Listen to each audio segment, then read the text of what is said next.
Selamat pagi Bapak Ibu Saudara yang kasih dalam Tuhan Yesus Kristus.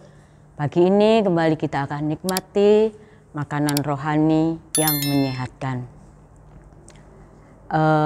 Firman Tuhan pada saat pagi hari ini saya beri judul Belajar dari Janda Sarfat. Di dalam 1 Raja-Raja pasal 17 ayat 7 sampai 16 ya. Nanti kita akan baca beberapa ayat saja. Di mana di awal saat Raja Ahab menjadi raja atas Israel, dia melakukan apa yang jahat di mata Tuhan dengan menyembah Baal dan mendirikan atau membuat patung Aserah.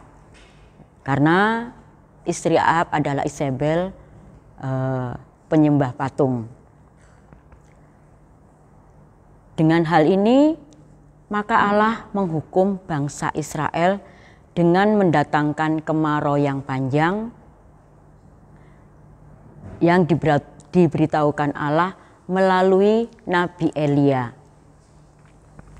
Tuhan menyuruh Elia saat itu karena menghadapi kemarau panjang dan kekeringan, Elia disuruh berdiam di tepi sungai Kerit, di mana Tuhan memelihara Elia.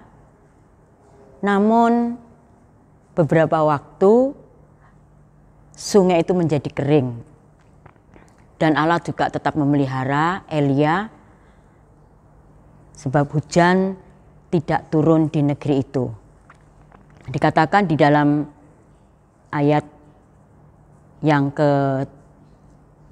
ke-1 ya, ayat yang ke-1 di mana lalu berkatalah Elia orang Tisbe dan Tisbe Gilead kepada Ahab, demi Tuhan yang hidup Allah Israel yang kulayani, sesungguhnya tidak akan ada embun atau hujan pada tahun-tahun ini kecuali kalau kukatakan. Ya. Tapi sesudah beberapa waktu sungai itu menjadi kering. Maka Tuhan berfirman kepada Elia. Berfirman kembali kepada Elia di dalam 1 Raja-Raja 17 ayat yang ke-7. Tetapi sesudah beberapa waktu sungai itu menjadi kering sebab hujan tiada turun di negeri itu. Ayat 8. Maka datanglah firman Tuhan kepada Elia, bersiaplah pergi ke Sarfat yang termasuk wilayah Sidon dan diamlah di sana. Ketahuilah aku akan memerintahkan seorang janda untuk memberi engkau makan. Di mana Tuhan memerintahkan seorang janda untuk memelihara Elia. Di sini tidak disebutkan nama janda tersebut, namun janda ini hidup bersama dengan seorang anaknya dan dalam keadaan yang boleh dikatakan sangat miskin. Nah, mengapa di ayat yang ke-12 dikatakan, perempuan itu menjawab, demi Tuhan Allahmu yang hidup, sesungguhnya tidak ada roti padaku sedikit pun, kecuali segenggam tepung dalam tempayan dan sedikit minyak dalam buli-buli. Dan sekarang aku sedang mengumpulkan 2-3 potong kayu api, kemudian aku mau pulang dan mengolahnya bagiku dan bagi anakku. Dan setelah itu kami memakannya, maka kami akan mati. Di ayat-ayat sebelumnya, ayat 10-11, saat Elia datang kepada janda itu, dia meminta sedikit air. Ya, kalau saat itu dalam kekeringan, ya sedikit, maka sangat sulit untuk mendapatkan air.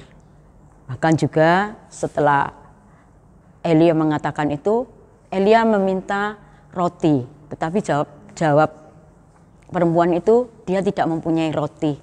Dia hanya mempunyai segenggam tepung dan sedikit minyak.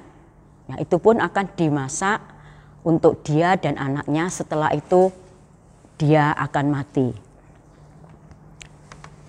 Tetapi Elia menjawab, Elia berkata di ayat 13, janganlah takut, pulanglah, buatlah seperti yang kau katakan itu, tetapi buatlah lebih dahulu bagiku sepotong roti bundar kecil daripadanya dan bawalah kepadaku.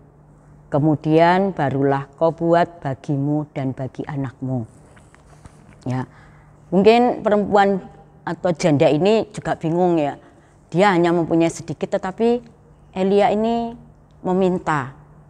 Apa yang dia lakukan secara itu mustahil ya, dengan sedikit tepung ya, segenggam tepung dan sedikit minyak. Apakah bisa untuk membuat roti untuk Elia, untuk perempuan ini, ataupun juga untuk anaknya? Di ayat 14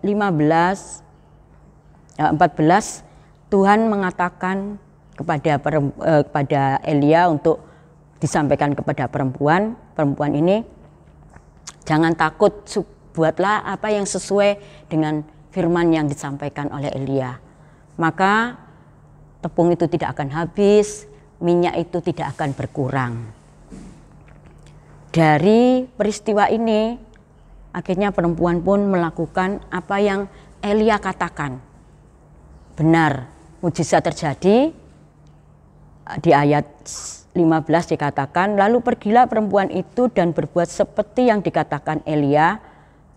Maka perempuan itu dan dia serta anak perempuan mendapat makanan beberapa waktu lamanya. Di ayat 16 beberapa waktu lamanya, sampai di ayat 14, sampai Tuhan memberikan hujan ke atas muka bumi. Nah, ada beberapa hal sikap dari janda Sarfat ini di dalam keterbatasannya, di dalam kekurangannya, di dalam ketidakpastian hidupnya, tetapi janda Sarfat ini melakukan apa yang dikatakan oleh Elia. Berbuat yang dikatakan oleh Elia. Dari sikapnya ini janda Sarfat tadi mempunyai sifat kemurahan hati. Buktinya dengan sedikit apa yang ada padanya, dia memberikan kepada orang lain. Dia tidak memikirkan apa nanti setelah itu, tetapi yang dia ingat ada firman Tuhan tadi katakan bahwa semuanya itu tidak akan habis sampai Tuhan memberikan hujan ke atas muka bumi. Dari janda Sarfat kita bisa belajar, yaitu satu, ketaatan, kesetiaan melakukan akan suara Tuhan atau firman Tuhan, di mana Tuhan kita Yesus menghargai akan kesetiaan. Bersyukur dengan kesetiaannya janda Sarfat melakukan apa yang sudah difirmankan. Tuhan melakukan hal yang besar dan ajaib. Tuhan Yesus selalu bekerja di luar nalar pikiran manusia. Apa yang tidak mungkin ternyata itu dijadikannya mungkin, dan tidak mustahil apa yang dikerjakan Tuhan Yesus buat setiap anak-anaknya. Di dalam Tuhan Yesus ya, tidak ada yang kecil, sedikit, tetapi semuanya diberi Tuhan besar dan banyak. Yang kedua, kemurahan hati janda Sarfat. Nah, dia melayani orang lain dalam keterbatasannya, bisa menjadi berkat saat masa-masa sukar. Ini juga mengajarkan kita bagaimana kita harus belajar untuk memberkati orang lain saat kita di dalam kesusahan, saat kita di dalam mungkin kemiskinan, kekurangan, tetapi kalau kita melakukannya itu Tuhan akan memberkati kita berlipat kali ganda. Dengan yang ketiga, dengan perjumpaannya Elia, janda Sarfat dengan Elia, maka menjadi titik pemulihan hidupnya, mengalami kondisi yang baik, dan Tuhan memberkati Elia, janda Sarfat, dan juga anaknya. Bapak Ibu Saudara yang dikasihi Tuhan Yesus, bagaimana dengan kehidupan kita hari-hari ini? Mungkin saat kita hari ini dalam keterpurukan, dalam keterbatasan, dalam ketidakmampuan, apa yang kita lakukan? Apakah kita lari dari hari ini dan mencari pertolongan atau mengandalkan orang lain?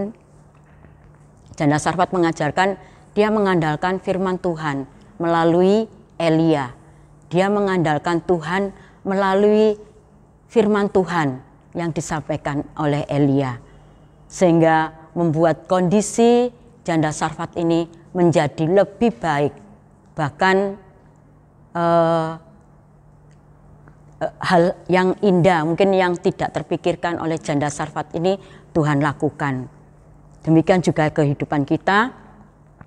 Apapun keadaan kita saat ini, kita bisa meneladani atau melakukan seperti janda Sarfat. Dengan satu ayat kita baca di dalam Mazmur 37 ayat 5.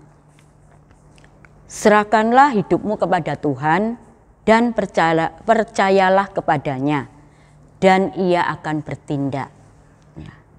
Apa yang kita lakukan dalam keadaan kesulitan apapun, penyakit dan juga ekonomi, kita serahkan kepada Tuhan dan percaya, seperti tadi janda Sarfat, percaya dan melakukan. Maka Tuhan bertindak melebihi apa yang kita pikirkan. Demikian Bapak Ibu Saudara yang dikasihi Tuhan, kita tetap percayakan hidup kita di dalam tangan Tuhan Yesus Kristus. Selamat pagi, selamat beraktivitas, Tuhan Yesus memberkati.